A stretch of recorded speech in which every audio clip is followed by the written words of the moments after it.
Got it. All right. Welcome everybody to another Park Launch webinar. Omair, thanks so much for joining us. Really excited for many different reasons. Just a quick intro, everybody. I'm Ahmed Malik. My background is in finance. I did a couple of brand launches on e-commerce, scaled them up, and just had some fun with it. So especially excited to talk to Omair.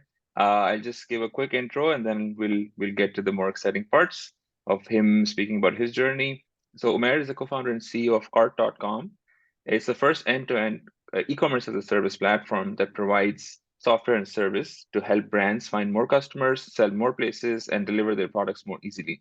Founded in September 2020, so just a little over maybe 2.5 years ago, Cart.com has raised $380 million from some of the leading VCs, including Knight Capital Partners, Mercury Fund, Citi Ventures, Visa, PayPal, and they've also raised some debt from JP Morgan and Triple Point Capital.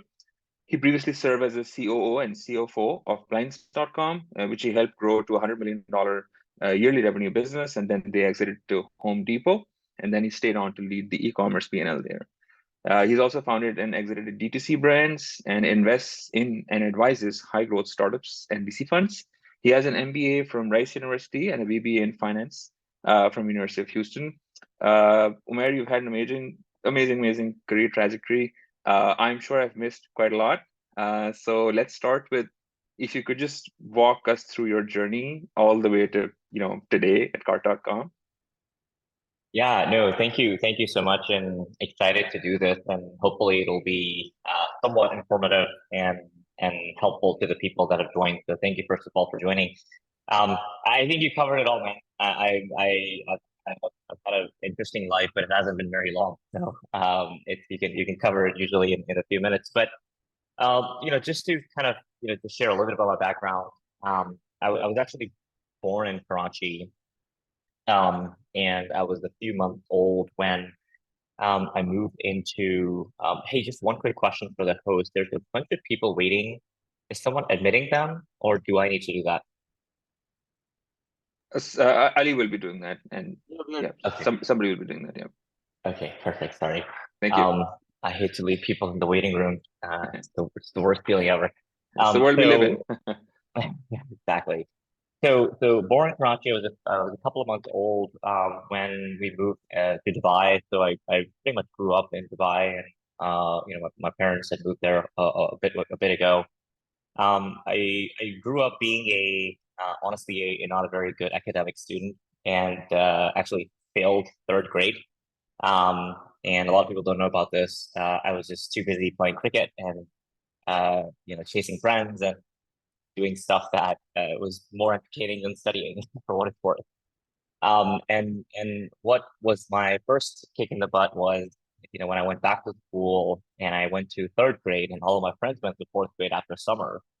And I realized that all of my friends had moved on, but I'm still in the old class, and I couldn't be friends with my friends, right?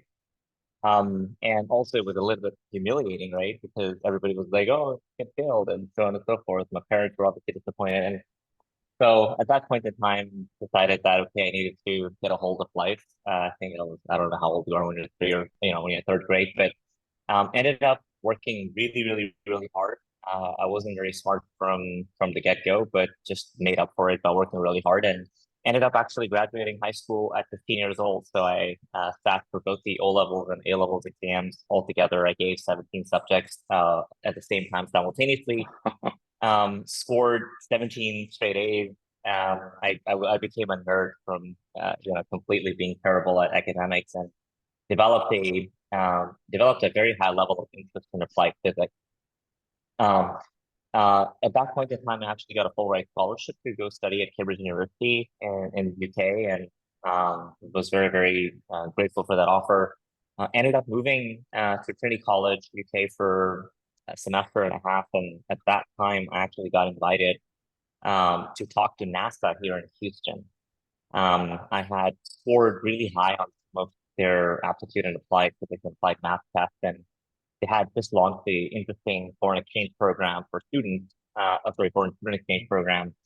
And the offer I got was they were going to pay for all of my education all the way to my PhD. And that was obviously very lucrative for me. I don't come from a wealthy family, and just being able to have the education paid for, as well as the ability to have an internship at NASA, which was the dream that I wanted to fulfill growing up, was a really big deal. So ended up taking that and moving to Houston. So I dropped out of Cambridge.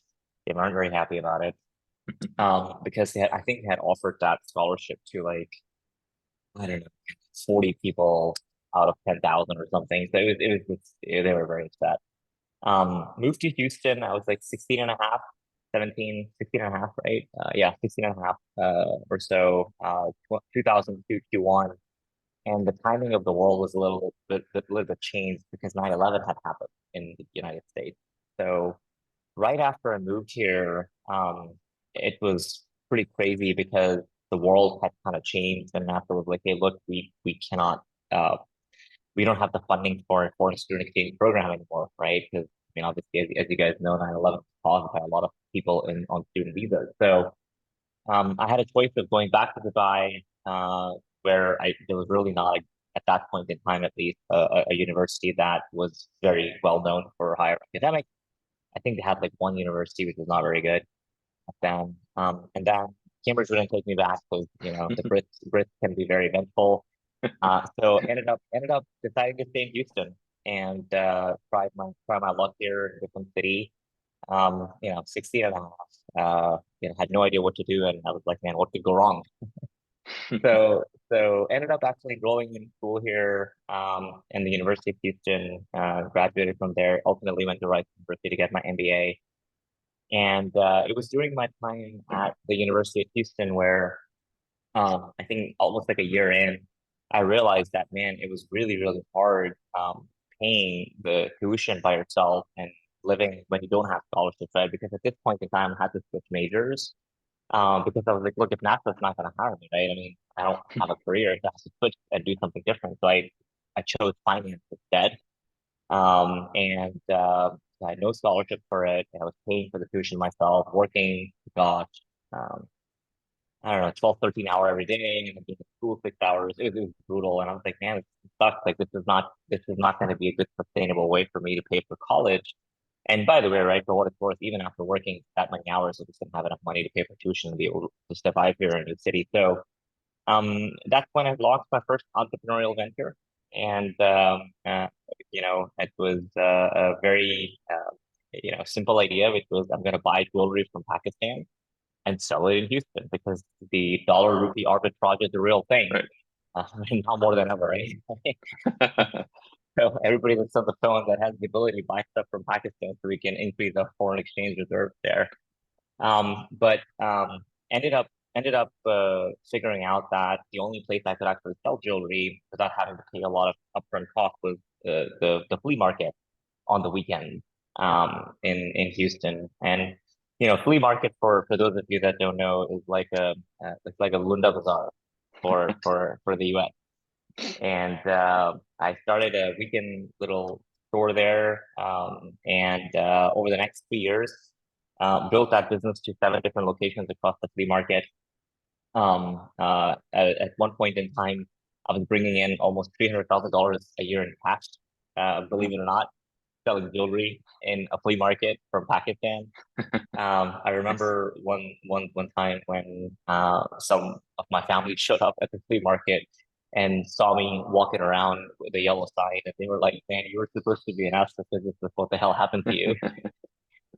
They had no idea how much money I was making, and it was great. So ended up selling that business right around the time I graduated, and to an entrepreneur here in Dallas, and got a cool almost $1 million exit.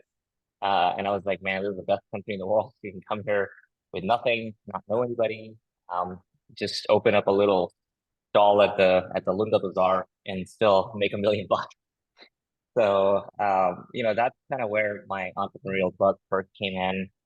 Around that same time, I had in college I had met my wife, who's also from Karachi, and we had gotten married and we were expecting our first child, and didn't want to be an entrepreneur because it's really hard to be a father and Right. and be running a business. So And I also didn't want to work for a large company because it's just not a thing that excites me to be employee number 10,006, right? In a big company. So ended up joining a startup here in Houston called Blinds.com, and they were about $20 million in direct to consumer revenue, and joined them. Ended up becoming their chief operating officer and chief financial officer. Grew that business to about 400 million. Raised capital from Morgan Stanley expansion. Led several acquisitions. Exited the company to Home Depot back in 2014 January. And I was 29, and I was like, man, what do I do next? Do I open up my own family office or keep working? And at that point in time, Home Depot offered a really compelling opportunity for me to take the configurable platform that we had built at Blinds and apply it across all of Home Depot product categories like countertop, millwork, decking, and so I became head of interconnector retail for Home Depot. Did that for 6 years, built a $2.2 billion business out of nothing, and then November 2020, I left. I mean, even the cart started September 2020. I actually didn't leave Home Depot until November, and then left Home Depot on November 2020, and started working on this crazy idea that the world needs a better, more interconnected infrastructure as a service, and have been doing that for the last couple of years. And so back to being an entrepreneur, and hence the bags under my apples are real. No, that's an amazing, and thank you for summarizing, and even kind of I was going to ask, but you just covered it anyways, where you have various milestones where it seems like they were pretty significant in your trajectory, and you were described it really well. And from the outset, it's often very easy to just see an amazing profile on LinkedIn or your resume and hear what you're doing and be like, oh yeah, this is how this guy started or this person started. But I think it's incredibly inspiring for a lot of us here to just like you said it, you kind of worked hard from grade 3 onwards to, and then it's really up to you to kind of where you brought your journey. I did want to talk a little bit more about Cart and some other things, but while we're on the subject about you and your story, there's some articles about that as well, and some people might have read this also. It's more on the personal side of things where I know that you were part of like a horrific incident and you were kidnapped when you were 16. What's that story about? Yeah, so it's wild. And maybe for people in Karachi who got so immune to this stuff, it's maybe not as wild, but for me it was wild. So around the same time, when I had decided to move to Houston and leave Cambridge, I had to actually go spend a little bit of time in Karachi to get my immigration done and all of the stuff that you need because you have to go through the US embassy in Pakistan and all that. So I was visiting there, and I had rented a car, and I was with a friend just driving around Karachi. And during a night out on a cool December morning, I was stopped at a red light, and I had my windows down because it was nice and cool outside, and felt a gun to my head while I was talking to my friend, and I was like, "What's going on?" And it was the guy that's like basically says that, "Hey, get onto the passenger side," and so I get onto the passenger side, and he gets into the driver's seat. Another guy comes up from the back and sits in the back seat. And they start driving around around Karachi, and I'm like, "Hey, what do you want? You want the money? You want the car? Like, just take whatever you want." And they had ulterior motives because they wanted to actually hold us hostage and then go rob stores. So, for those of you that are from Karachi, this all happened in the North Nazimabad area, and they took us to an area near North Nazimabad that's known as Patosh, and they go over there and they start robbing like supermarkets there at gunpoint while they still had us in the car. And so they did that 2 or 3 times. And then I think the fourth shop they went to, one of the guys over there actually had a shotgun. So he comes out and starts shooting at these robbers. Doesn't know that 2 people in the car are actually, not robbers. Oh. Ended up shooting at the car, but thankfully, one of the robbers gets shot, but he gets back into the car, and we all escape from there. At this point in time, the robbers are like basically like, "Look, we've shot at someone and we may have killed the other guy, which means that this quote unquote kidnapping robbery case has become a murder case, in which case we have to get rid of the witnesses. And unfortunately, in that circumstance, we were the witnesses. So they took us to an area in near Bush, where in the backside there's a mountainous area right behind it, and basically told us to get out of the car, and we're basically going to kill us. Got us on our knees, execution style. Put one of the guns that the guy had on my head, and basically asked me to recite the kalma and everything, and basically just started pressing the trigger, and nothing was happening. So he went back, loaded the gun, put it on my head, did this 7 times, and it was not my day to die. And his gun just wasn't working. I mean, I guess thank God for Pakistani manufactured guns; they didn't work. So I lived to tell a story another day, and they just left us there at that point, and they were like, "Look, we're not gonna." And they were speaking Pashto, which I didn't speak, but one of my friend that I was with did speak Pashto, and he told me that they discussed the idea of killing us without guns. And I'm like, man, that would not have been pretty. Oh wow, yeah. So at some point in time, thankfully, common sense prevailed, and they left us by ourselves, and we survived the ordeal, and I got out of Karachi at that point as quickly as I could, because obviously I was terrified, and now I have gone back multiple times and love spending time in Pakistan. But it was a pretty traumatic event. But it's crazy because you feel like you're 16 years old, and you're not ever going to be wise when you're that old. But when you go through an incident like this, you wise up really quickly, right? And what I realized was that life is very fragile, and we only have one turn around the world, and what you do with it is totally up to you. So in that moment of time, I realized, 16 years old, nobody in the world knew me, and I just didn't want to die that way. So ended up becoming even more motivated in life, and have developed a very high level of urgency and trying to accomplish whatever I set out to accomplish. I think again, that's a very powerful story, and as we're all sorry that it happened, but again, the impact it had on you is clearly visible. The urgency is visible to all of us as well, and we're glad you made it out fine. I guess I think somebody said on the WhatsApp group, I think it was Ali, that there should be a movie on this on your story. There's nothing more that I'd like to see. But no, thank you again for sharing that, and it does help, I think, everybody understand better, like kind of what's driving you. I did want to kind of coming back to Cart, though I think after this we all understand where you're coming from. But specifically, could you go a little bit deeper into when you were starting Cart.com, like what opportunities were you specifically looking at, and what pain points were you kind of addressing, at least at that time? And I'm sure things might have changed a little bit since then. Yeah, look, I think having built the configurables platform at blinds.com and then exiting the company to Home Depot, and it was not when Home Depot acquired blinds.com, it wasn't because of the sales we had selling blinds. It was because of the technology we had developed that allowed you to configure really hard to buy products. So having exited that to Home Depot and had an opportunity of seeing what a connected platform looks like, and then being part of Home Depot, which I stayed on for 6 years, which it's still surprising to me that I stayed as long as I did at a company that as large as Home Depot.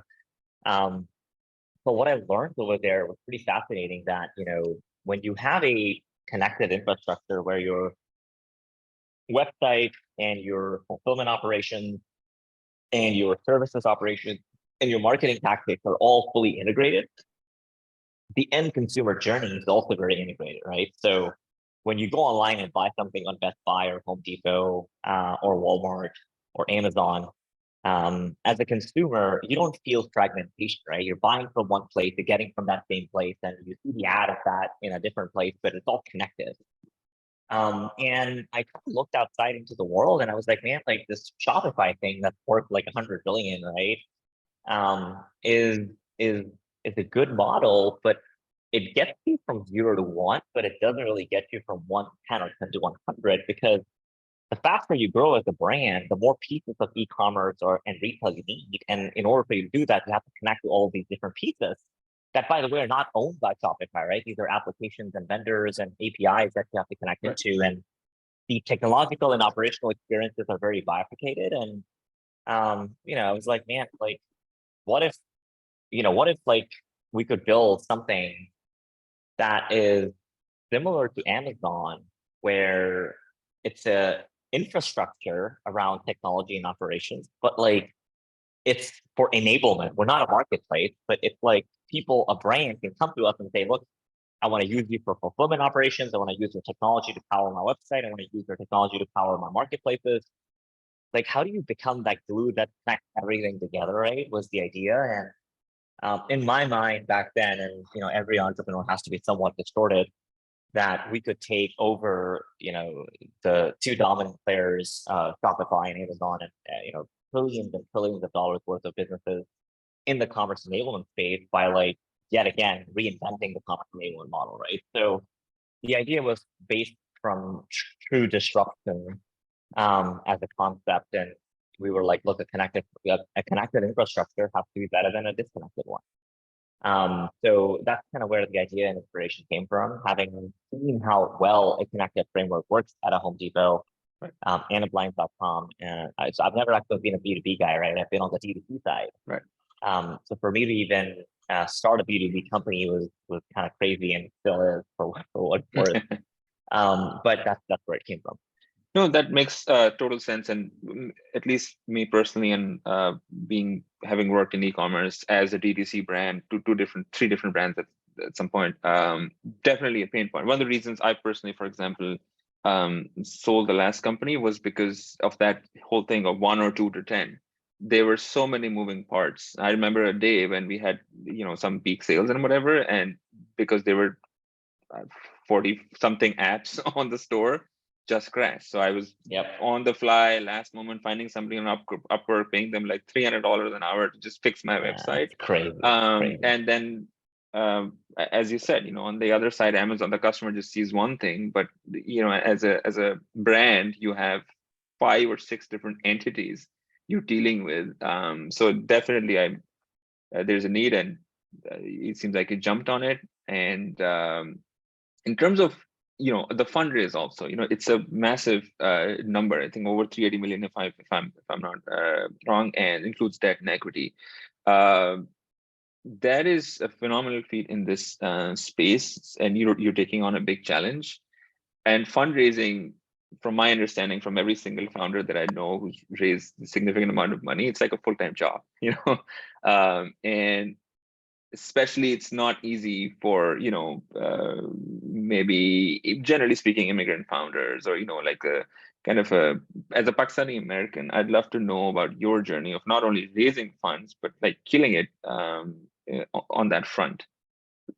Yeah, I mean, it wasn't easy. I mean, to your point, right? Fundraising in itself is very hard, and being an immigrant founder, it's so hard. I remember at one point in time, we were talking to one investor, and I'm not going to name them. And we had a small team in Karachi of developers that we had hired as a test back then. And he was like, well, we like the business, we like the idea, but you have to be careful because you have geopolitical risk in Pakistan and you have a team there. So how do you think about de-risking that? And I said, well, look, man, you're investing in a Pakistani founder, so you should not invest in us, right? Because like, if you're worried about that, then you're gonna get me all day long, every day, right? I understand not in Pakistan, there's no geopolitical risk, but it's my country, and at the end of the day, that I feel very strongly about our presence there, and inshallah, if everything goes well at heart, I might do some big things in Pakistan. So yeah, look, it was very challenging, but I think we nailed 3 things. And I think that's what helped us. The first thing we did is we created a vision that was so enticing. It was so freaking enticing that, man, this could be the next Amazon. This could be the next Shopify. It wasn't a small idea. It wasn't about solving a micro problem. It was about solving a massive multi-trillion-dollar problem, right? that it helps attract, and this is number two, probably the best management team in the first 60 days of cart. And I spent all of my time honestly not thinking about, and this is actually this is really important for those of you that are wanting to be an entrepreneur and are thinking about it or haven't done anything. It's like entrepreneurship and companies and ideas are born by doing and not by thinking. And the thing that gets things done is people, right? And a lot of time we just kind of like focus on the plan and like the pitch deck and the idea. And like, I mean, I think the more important than any of that is the vision. And the only reason the vision is important is for you to be able to attract talent. Because if you can get a enticing enough vision, which you did, and that get really, really talented people to believe in it. And me as the CEO have to be the best salesman in the world and have to go. I mean, you have no idea how hard I worked in talking to some very, very, experienced people in the industry on why they needed to come work at Card. You combine that thing and then you get the talent in. And what I did is, even though I was a Pakistani entrepreneur, I surrounded myself with people that were very different from me, right? So I was a B2C guy, so I hired a bunch of B2B folks, right? If I wasn't necessarily an Ivy League graduate, I got a bunch of Ivy League graduates. If I was a street smart hustler, then I hired a bunch of academics, right? So the idea of team building, and in the very first 60 days, I remember when I used to go to an investor pitch, we used to be able to talk about the management team and the vision, and the investors used to be like, how'd you get these people to come work for you, right? And I used to say, well, the vision is $1 trillion vision. Like, everybody wants their one shot at life. It's like playing the lottery, right? So you have to have a big enough idea. You have to be able to convince people to come work for you, that then become the people that get stuff done. And then I think the third thing we did, right, is that we articulated our story. Man, I'll share the story. We were pitching to Jim Breyer, who's one of the early investors in Facebook and very, very well-known entity here in Austin. He didn't end up becoming an investor at Card, but we pitched him the idea, and he said, I've been investing for 25 years and have seen thousands of pitches, and your pitch is the best pitch we've ever seen, right? So we spent time in you have, the fonts, right, the colors, the logo, the data in it. Like and this was, again, it wasn't me, it was the team we hired, right? That on that pitch deck, I raised $45 million in 4 months, right? And that wouldn't have happened if I didn't have the vision or the talent. So I think those three things, when combined together in a cohesive fashion, really, really helped us gain capital. And look, I think, at some point in time, you have to take. I've read a lot of, and this is probably gonna sound a little cliche here, but I've read a lot of behavioral psychology books, and I understand what gets people motivated, right? And in some cases, it's the absence of something, right? So this concept that millennials or Gen Z talks about, which is FOMO. Well, there's a way to use FOMO for investors, right? Like, make them feel like they're missing out on the next big thing. Crystallize the vision, be articulate, know your data, know your business. And I think as long as you're able to do that, then, there is so much money in the world, man. I met people who would spend $10 million in a week because they were bored, right? That's the kind of wealth there is in the world. And a lot of these people, right, they're looking for ways to become part of the next big thing. And if you can fill that need and get them excited enough for that, then they will invest in you. I think you just saved the audience, anybody who's raising like a ton of reading books, talking to people, whatever. I think this is one of the best kind of frameworks or approaches I've ever heard from fundraising. You have such a clear focus And again, I personally cannot stress this enough to anybody who's listening. Just ingrain this stuff that just Omair just said in your head, because as you've just seen, it works. Of course, there's a ton of hard work, and I totally understand. Mostly people are able to get all these big shots after they get funding, right? So you were able to do it before and then get the funding.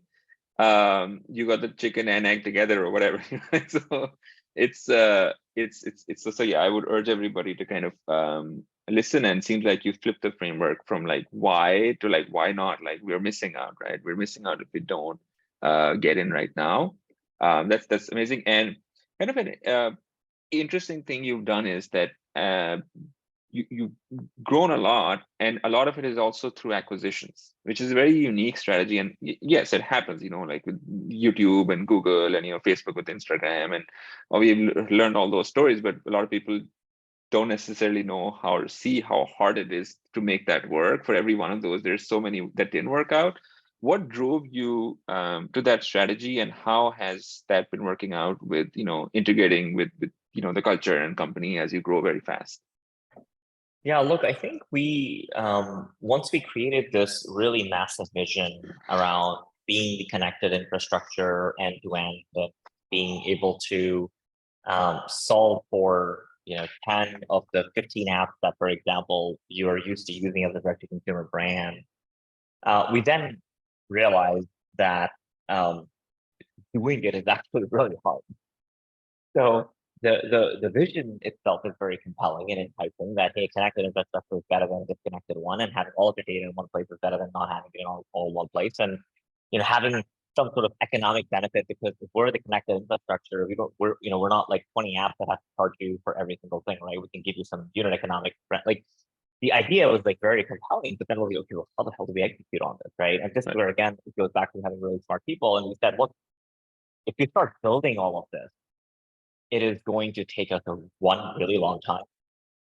And two, we're probably not going to get it right. And what I mean by that is, if you have a management team that's focused on fulfillment operations, they'll do that well. But then if you have a management team that's focused on software development, they'll do that well. But if you have a team that has to focus on both things, it's really hard to kind of like build this atoms and bits and bytes combination of sorts, right? So honestly, man, we kind of decided by trial and error that there was no way, no amount of money and no amount of time would we be able to reduce the execution risk of building a connected infrastructure unless we acquired certain pieces and had a head start, right? So that was one reason. The other reason was, just the need for speed, right? Like again, this goes back to the early part of my life where I really don't believe there's a tomorrow. I literally, like, every day, like, tomorrow is not going to be there. And every single decision I make every day, from the time I get up to sleep, is somewhat in the back of my head. I'm thinking about that, right? So I was like, we got to move fast, right? And we're not going to spend 10 years trying to build this when we can actually go acquire pieces. So in order for us to get that right, though, and convince investors that it's not going to be, to your point, right, the same statistical ratio that McKinsey talks about, that 76% of acquisitions fail, we had to spend significant amounts of time in organizing and architecting the technology that had to bring everything together, right? So the reason Cart's valuable today is we've invented the technology that connects different pieces in a way at the database level, right, and at the core architectural level, that I just don't think anybody else can do, right? So that was one area that we focused on. That hey, the technology has to integrate. We can't have like a bunch of pieces that are not working. Then you're just putting lipstick on a pig, right? You're just still a freaking pig, where you've got all these different pieces that are disconnected, and someone's like holding it all together. Like that wasn't going to work. So we have to have core infrastructural technology that connected the dots at every database, architectural, product, inventory, pricing, orders, customer level, that allowed brands to feel that everything was very, very, very good. The second thing we did is we spent a lot of time thinking about the operational architecture that was needed, right? So how do we execute once we acquire a company, the acquisition, integration? We spent a lot of time doing that. Again, we hired some of the best people in the industry. My chief strategy officer was a guy that was leading a $2.3 billion private equity buyout fund before he came working for me, right? And then number three, look organizationally, right? You have to prepare yourself for acquisitions. And what I mean by that is day one, before you decide to go buy something, you have to think about how do you retain the founders, how do you retain the core people, and where does it fit in the company, right? And in 9 out of 10 times, if you think about it, an entrepreneur that has just sold a company, they kind of want to stick around, right? So what I learned was, like, if you structure the deal with 1/3 equity, 1/3 cash, 1/3 earnout, then for their earnout, they'll at least pay for 3 years. And if they have equity in part, then you kind of get the idea that they buy into part vision and will probably want to not hurt the company by leaving it, right? So we did a lot of tactical things because of survival depended on it, right? So again, if you're a Walmart or a Microsoft or a Salesforce, you make a $2 billion acquisition and it fails. And you come in front of the Jim Cramer and say it fails, and you write it off and move on, right? Then you go back 2 years, right? Well, a lot of consultants make a lot of money, so yeah, I mean, the lawyers, consultants, right? The best business in the world, right? Because they make money regardless of doing nothing. So we couldn't do that. We were going to die at the company if we couldn't figure this out properly. So spent a lot of time thinking about that, and honestly, that helped us be very successful at it. No, that's amazing. I think seems like that sense of urgency. For me, the interesting nugget is, yes, it's the act of doing the acquisitions and all the crazy stuff is definitely insane. But the trigger of, like, this is the way we're going to go. I mean, possibly you could have gone on years in the other direction in a different strategy, which likely wouldn't have worked out as well.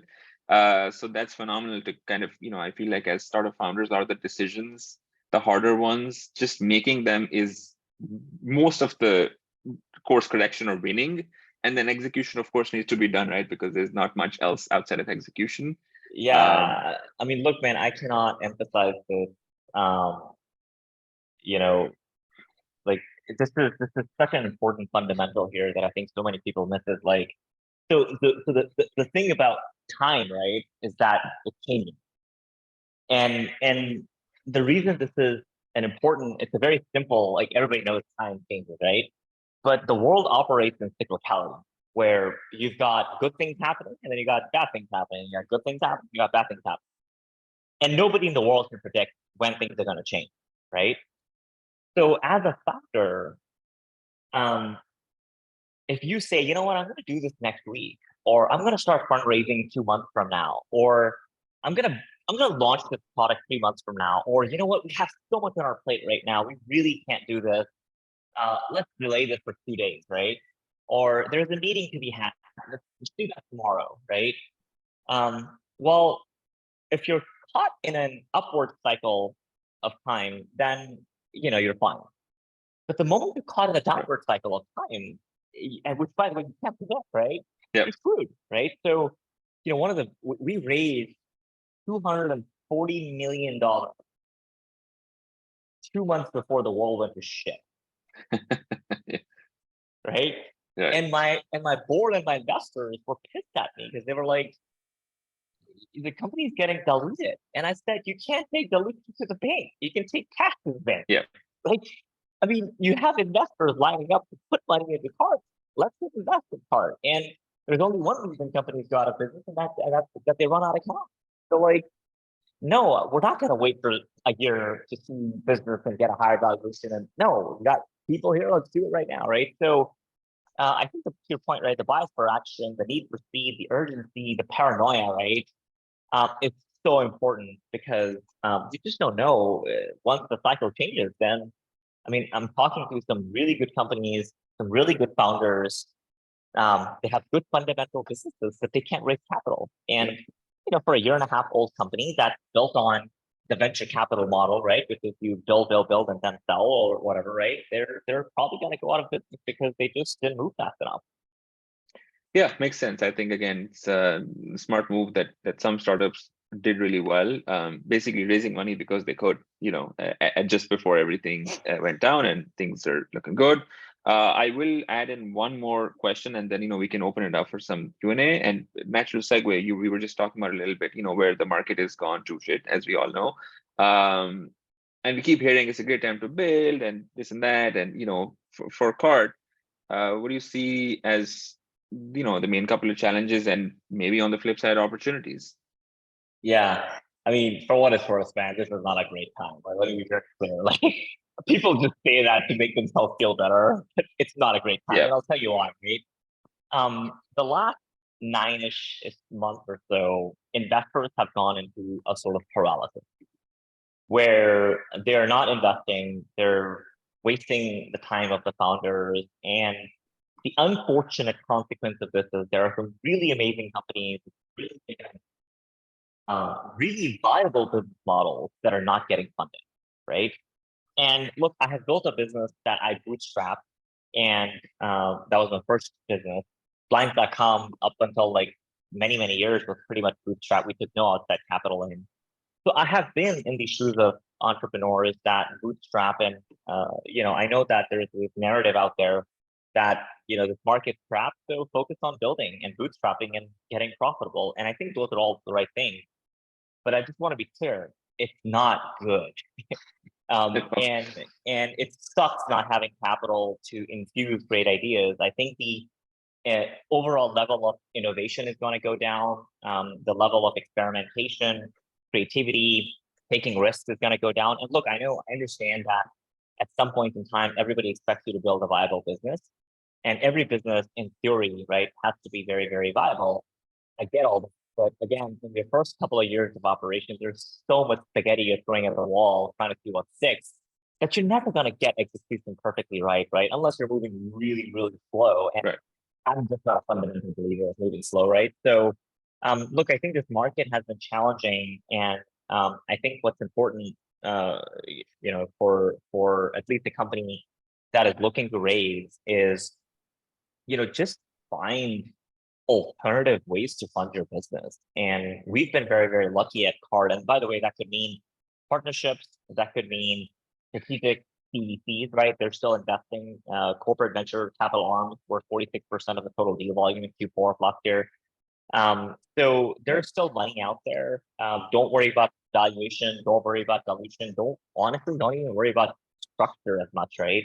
Because if you truly believe in the next 10 years of your business, then none of those things are going to actually matter. I do think that it is now more important, and this applies to Card as well. And thankfully, we're at a stage now that we're actually going to be profitable in Q2, Q3 of this year. We're going to cross almost 250, 300 million in sales this year, thankfully. But again, I think like getting your unit economics right, and like making sure that in the long term, right, your business can actually make money, right? If there are people that are willing to pay $1 and it took you 50 cents to acquire them, great. But if it took you $2 to acquire them, then you have something wrong, and go back to the drawing board and figure it out. Becoming smaller, leaner, making the hard decisions, is super important in this space, in this market. And I think as founders and as entrepreneurs, we have to be able to do the hard things so that we can build something of great value over time. No, it makes sense. And I'll jump right into questions then. We have some interesting ones. First one is, does Cart.com have back office operations or employees in other countries like Pakistan? If so, do you plan to expand your presence here and also serve businesses here? What is here? But in Pakistan, it seems like. Yeah. Oh, I see. Okay. Yeah. So we do have some. I don't know if I call it back office. We have strategic teams in Mexico, Poland, Europe. We've got a bunch of developers there, and we do have a small team of developers in Karachi. The intent here over time is to expand our operations in Pakistan, both for the US development of things, but then also ultimately do something in Pakistan. Look, it's not easy to enter an Asian market, especially a market like Pakistan, where there's so much uncertainty on so many different things. But look, being a Pakistani guy, right, I am like sometimes irrationally motivated to figure out a way of making it work where I can do something for the country. So it's definitely on the horizon. I don't know exactly what it's going to look like and when we're going to be able to execute on. We are currently operating a very small team Part of the reason why it's a small team is because we intended to have a much larger team, and then we found out things like, like people in Pakistan can't like just quit their job and start in 2 weeks. They have to give like 2 month notice, and I'm like, what the hell is this? Like that doesn't make any sense. And then you hire people and then have to wait 2 months. Like it's unacceptable. Then we found out that some people were just uh, I would say we've had a hard time finding the right type of talent in the right cities in Pakistan. And we've had talent, we've had people, but a lot of them have kind of jury-rigged their way of getting accepted as an employee, but they really didn't know what. So we've had a little bit of trouble there so far, but it doesn't scare me because at the end of the day, I have a commitment to figure out a way of expanding my operations in Pakistan, and inshallah, we'll hopefully do that. All right, that's awesome. No, I mean, I definitely can. A lot of us can relate to the irrational tendency, and things are getting better, and hopefully they do. And similar challenges seems like a lot of Pakistani founders are facing that you are. Another one is, does Cart.com work with e-commerce aggregators? If so, anyone from Pakistan? Probably not. But yeah, We do work, we do work with aggregators here in in the Pakistan US, as well. but Oh, in the US. no, not in Pakistan. But it's interesting. There's one thing that we've been thinking about, and we haven't done this yet, and Pakistan could be a good candidate for this, is that if there are Pakistani retail brand aggregators that have products that they want to access the US market with, then the cart.com infrastructure could be very interesting for them, right? Because we can basically be a turnkey solution to not just, provide the software to launch your product here on marketplaces and direct to consumer. We could be the operational, we have over 5 million square feet of fulfillment space here. And we can also even do marketing for you, right? So we actually have our own marketing services arm.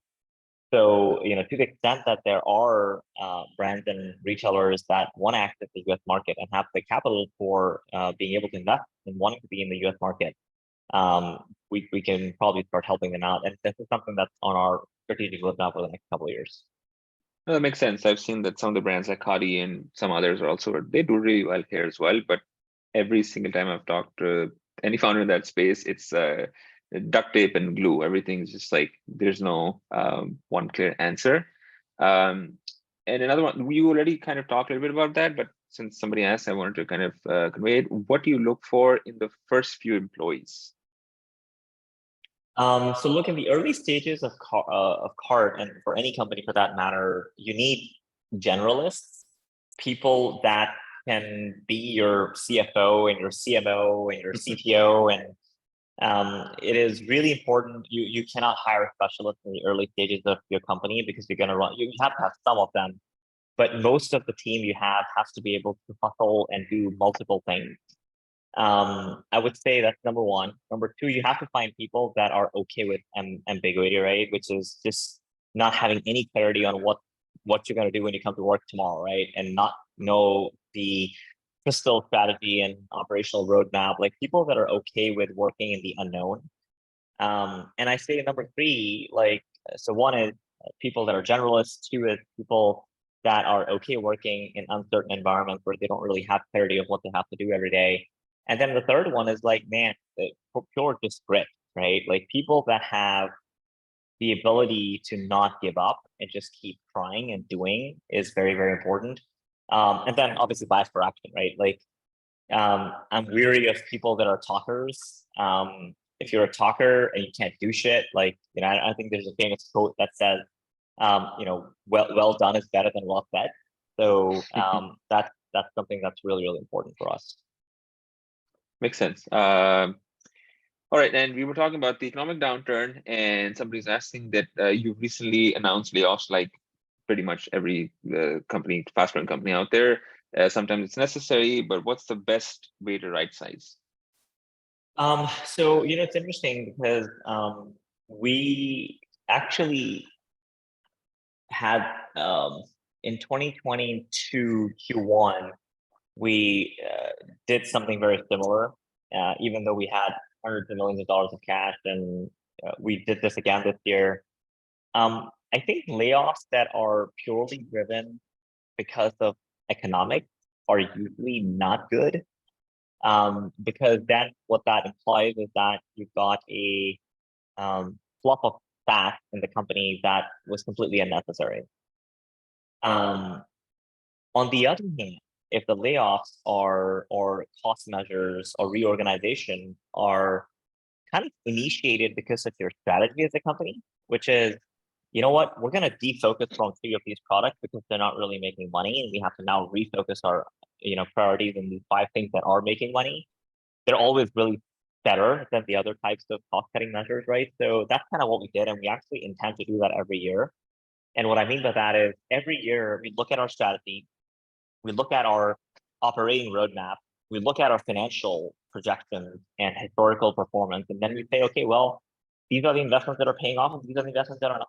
And it's important for us to be very frugal, regardless of what the market backdrop is, right? So that's been a big focus for us.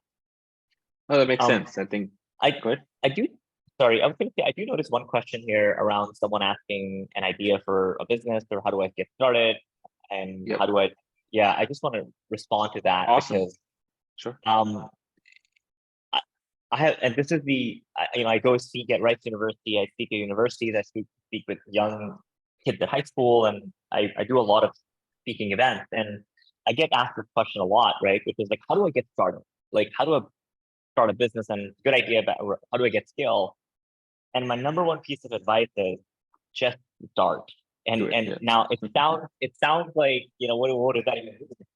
If you want to be a direct to consumer company, then go buy a product, buy 2 units of it, launch a GoDaddy or Shopify or Cart.com website, and spend $50 on Facebook and see if someone's going to buy it.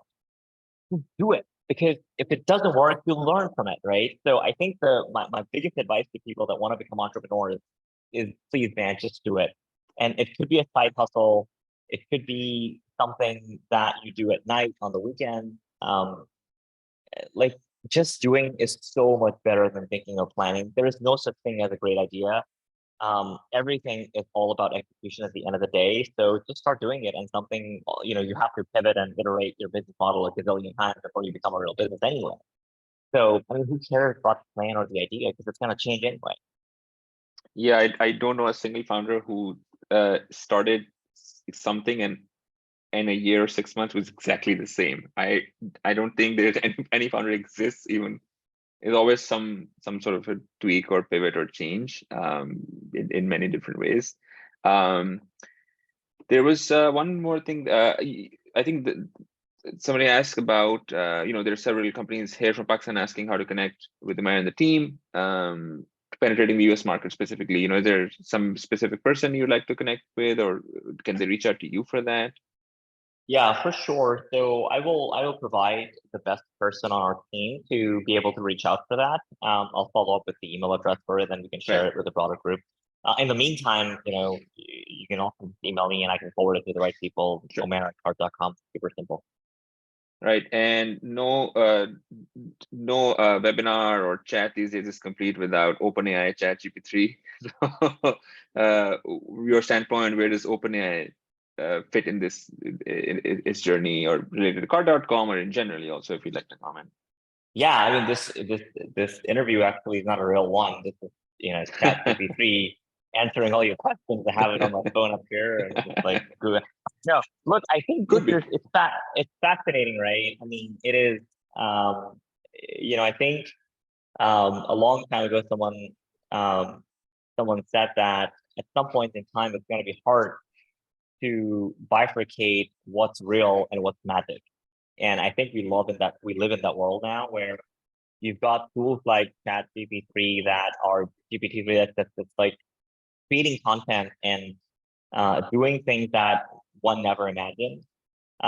Look, I think the actual application of it and how it commercially creates value, I'm very, very bullish on. I would, at Cart.com, we're using a lot of machine learning. We're kind of starting to kind of mess around with the idea that, can we write our content with artificial intelligence? Can we run our ads with artificial intelligence? But we're still kind of like figuring it out. So I don't have like a crystal answer on this. But I will say, man, again, this is for people that want to think about what to do. Think about how this technology can change the world over the next 10 years. And then think about how you can build something towards that and just start doing. I think if I wasn't running Cart, I would not be investing in OpenAI. I would be investing in companies that use OpenAI to build companies. So it's just something to think about, because I think you have to skate to where the puck is going, and you have to think about how the world is going to change. And I think there are a billion things that are going to come out of it, multi-trillion-dollar industries that are going to be born from it. And the world is going to belong to people that figure out what those are and start working on them today. No, that's a great summary. And I think we this will be the last question. And you just mentioned if you're investing right now. So you're an investor. What's your investment thesis, and how can we pitch to you? Yeah, absolutely. So I do make investments. I have a family office. What's my investment thesis? Look, I think I predominantly invest in Pakistani entrepreneurs, and it sounds weird, but that's all I invest in. I have walked away from really good deals because they were not run by Pakistani guys, and it's just, look, I think at some point in time, right, some of us have to take that focus, because not enough people are investing in Pakistani entrepreneurs. So number one thesis is that. I think number two thesis is I try to invest in areas that I'm like I know, right? So consumer technology, B2B, payments, retail, brand, aeronautics, pilot. So I've got a huge passion there. And then I think the third thing is that I only invest in big ideas. If people come to me and say, hey, I'm going to make something this much better, and over the next 10 years, I'm going to build $100 million company, I don't really pay a lot of attention to it. But if they say, hey, you know what, I want to go mine an asteroid, right, then I'd be interested in it, because I think the world needs big ideas, right? So that's my thesis. And I will follow up with the team on what's the best email to reach out to me to send pitches over. Usually what I do is people send me pitches, and I just kind of look at them. If there's something interesting, when I reach back out and let them do the pitch. But I don't have, unfortunately, I don't have enough time to invest weeks to learn about entrepreneurs. I honestly, once the pitch is very interesting to me, I reach back out to the entrepreneur, see how it can help, and then just basically invest that way. No, I love the rule number one is, that's also a lot of good self-selection. A lot of immigrant and Pakistani founders have, achieved a lot of great things. And we need that kind of quote unquote bias to shift skills in our way, I guess. And again, a lot of folks, you may have seen this, people want to host you in all parts of Pakistan. I don't know if you go to Karachi anymore or not, but maybe there too sometime. Look, I think I'm thinking about doing this, and I'm working on some sort of, and I don't know exactly where to start, but I think there is a world here where I go and spend time as a visiting faculty in accelerators, incubators, universities in Pakistan. I don't know exactly what that looks like. Man, I have learned so much doing what I have done. I want to find a way of exposing the very, very intelligent and up and coming generation of Pakistan. So if you guys have a proper mechanism to make that happen, then I'm happy to look into it. I've been thinking about this as an idea in the back of my head, where if I'm in Karachi, then can I go to IBA or a startup accelerator and just spend some time there and become an official part of that organization, so that people can reach me. So I don't know exactly how to make it happen, but happy to figure out a way of being helpful. Yeah, I think absolutely there are people who reach out. Park Launch is amazing, and for everybody who's listening, I'm sure there's a lot of people who, again, I stress that everybody who ever reach out with a solid plan or some sort of a clear proposition, I guess. I'm sure there's tons of opportunities, and I actually thank you for being available and being generous with your time and your thoughts. I'm sure a lot of people are going to find this super inspiring. Thank you again, Omair, and we hope that you'll be kind of a part of this network for a long time, and we wish you all the success. Thank you so much for having me. All right, take care. Bye.